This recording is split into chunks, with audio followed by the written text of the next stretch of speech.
Hi dear friends and subscribers, welcome to the Cricket Happenings Show with your host Ram. Well, in this cricket show, as you know, Saturday always, in fact today I'm very late as far as the cricket show is concerned. So by now, I mean everyone would be knowing what really happened in the cricketing world. But so what I'm going to do is I'm just going to cast a look at three matches. So it's not going to be like a report, just talking about the match, just talking about some very significant happenings that happened in the three cricket matches that were played. So the first, as far as the icing on the cake is concerned, I am going to start off with the India versus Australia, the third test match, day 3. Day 3, what a day it was. Australia resuming on the overnight score, a stubborn partnership between Stephen Smith and Mitchell Starc, really stemming the Indian spinners. In fact, India would have never expected that, but it was a wonderful partnership with Smith playing some beautiful strokes. Peter Siddle showing, sorry, not Peter Siddle, it was Mitchell Starc who was showing that what he's made up as far as batting is concerned, and I'm sure Australia would be inching to actually get him as and develop him as an all-rounder. Why not? He has all the strokes and he played superbly. As I said, I can't speak much, I can't go into any detail. I have to just talk on the salient features here. So Smith and Mitchell Starc actually frustrated the Indians in the morning session by adding some valuable runs, and that's what enabled Australia to be all out for 408. But in the process, both of them actually, for the way they batted, they truly deserved their centuries, but unfortunately that was not the case. Stephen Smith was out for 92 with 10 fours and 1 6, and Mitchell Starc, after making 99 valuable runs, what a shame it was. If it would have happened, that would have been absolutely great. The reason being, Mitchell Starc was out for 99. Can you believe it? Mitchell Starc was out for 99 with 14 boundaries. Well, he truly deserved a century, and if Mitchell Starc had got a century in annals of Australian cricket, this would have been the first time in 65 years Mitchell Starc would have been the only number 9 batsman after Ray Lindwall to actually score a century, coming in as number 9 in Test cricket. What a record which was missed by Mitchell Starc. Unfortunately, that was the case. 408 all out. Ishan Sharma 3 for 72. Spinners Pragyan Ojha got 2 for 98. Ravindra Jadeja got 3 for 77. Well, as I said, I just can't go into any of the details, but the one that I'm going to talk about right now is something absolutely stupendous. 408 all out. What the Indian opener showed is that, well, Australia just can't lie down. Even though they had a score of 408, that showed India's dominance in this test series, as the Indian openers, especially Shikhar Dhawan, who made his debut yesterday, he was the opener. We had two new openers on the crease. I mean, not two new openers, in fact Shikhar Dhawan was the new opener, and it was his debut yesterday, international debut, and Shikhar Dhawan, well, what to say, he has done India absolutely proud. Because one would have, let me just talk about Shikhar Dhawan totally, because it all happened. The first ball that Mitchell Starc bowled, that was the first ball of the Indian innings. Mitchell Starc was the bowler, Murali Vijay was the striker at the striker's end, and the non-striker was Shikhar Dhawan. Mitchell Starc bowling the first ball of the Indian innings has not completed his swing of the ball, in the sense he has not completed his delivery stride. The ball slipped out of his hand. The ball slipped out of his hand, went and hit the non-striker stumps. Shikhar Dhawan, making his international debut, his test debut, was actually backing up. In fact, he had left the crease and the ball had gone on to the stumps. But what was very good about the Australians, especially Michael Clarke, what he did, he actually, in a joking manner, he started doing some sort of a, worrying Shikhar Dhawan, just like fun. But Shikhar Dhawan, if Australians have appealed at that particular time, the first ball, they would have had Shikhar Dhawan out for a duck on his test debut.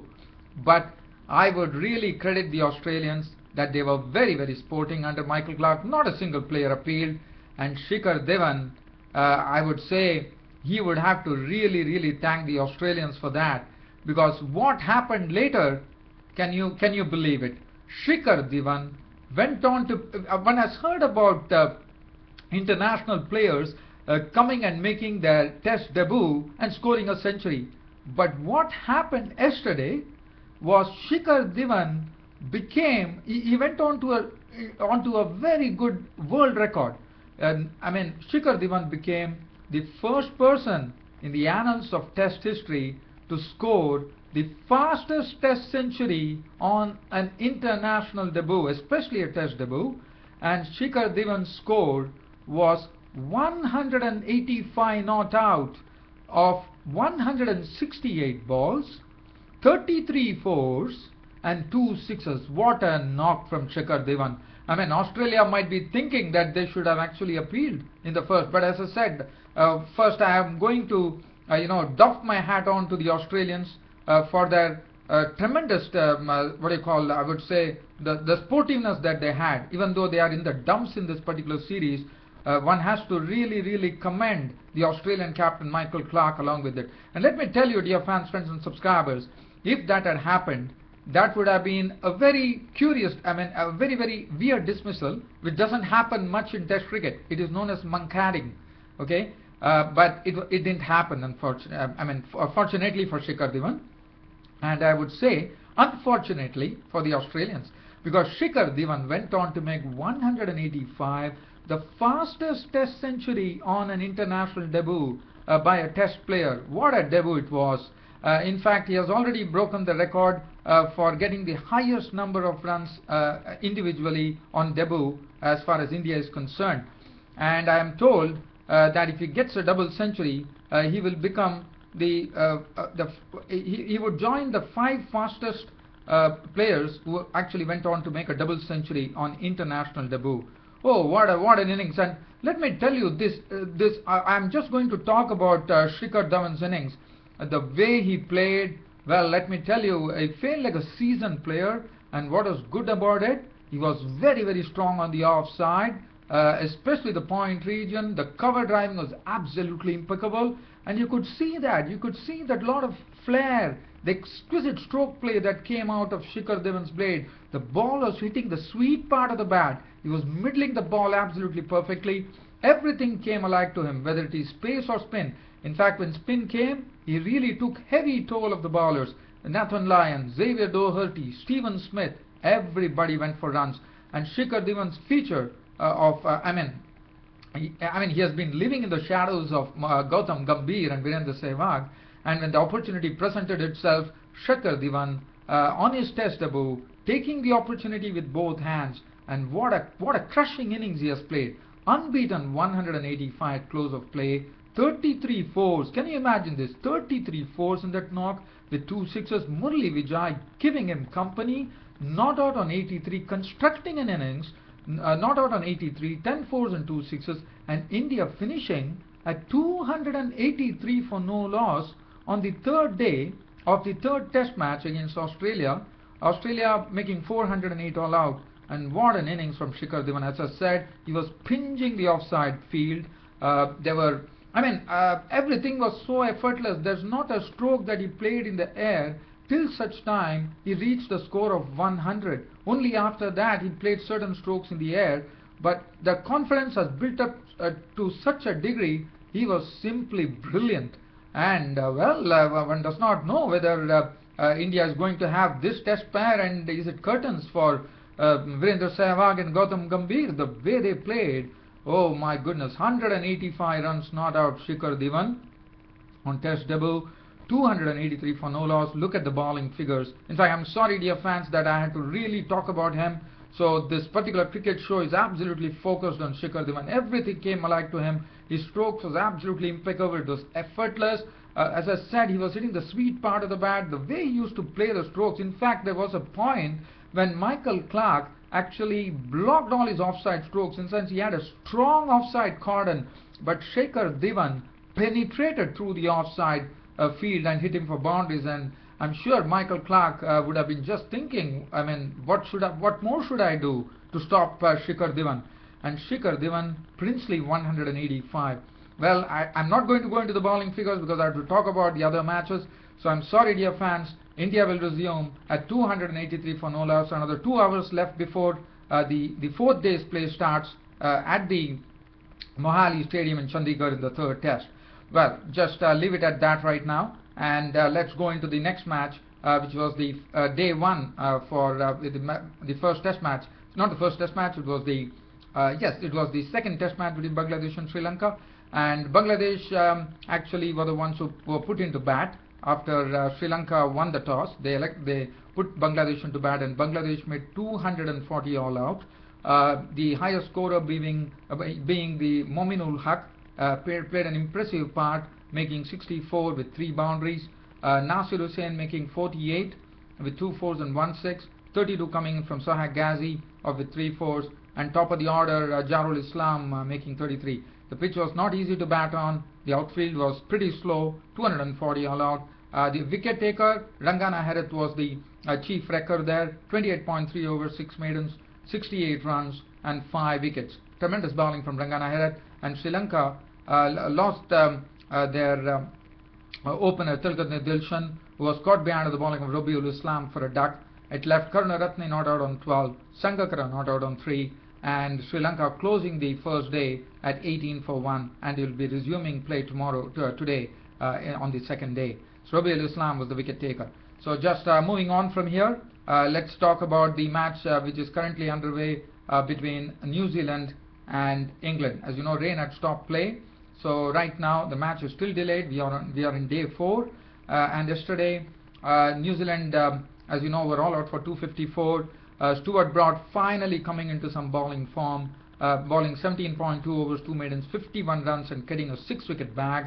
Yesterday, McCallum was out for 69. Watling made 60, and so that was a huge lead. In fact, New Zealand were made to follow on after conceding a very huge lead to England. So that was 211 runs. 211 runs in areas. New Zealand followed on, and they lost 1 wicket. They were 77 for 1 at close of play. Currently, they are 153 for 2. Peter Fulton, after making a very good 45, he was a victim today. Was Scott Cook bowled Anderson for 45, 5 fours and 1 6. Rutherford was out yesterday. Caught Bell bowled Panasset for 15 with 2 fours. Currently, the score reads 153 for 2. As I said, rain has stopped play here at the Basin Reserve in Wellington. Kane Williamson has got to his 50. He's not out on 51, looking good with 7 boundaries. Ross Taylor has definitely learned from his mistakes in the first innings, and he is also giving him good support. He's not out on 36 with 6 fours, and he has played some very good strokes. So that's the match situation as far as New Zealand and England is concerned. So New Zealand have have to really get out of this hole first before England bat again. Now, well, as I said, everything was centered around Shikhar Dhawan. Shikhar Dhawan really the way he has played on a test debut. If a person makes 185 runs, one has to really salute, and there's nothing much that a test debutant can do. And I could probably say that Shikhar Dhawan has stamped himself onto the test arena now, and it's going to be very difficult because Murali Vijay has been playing pretty well. He had a century last match. He's just approaching his century.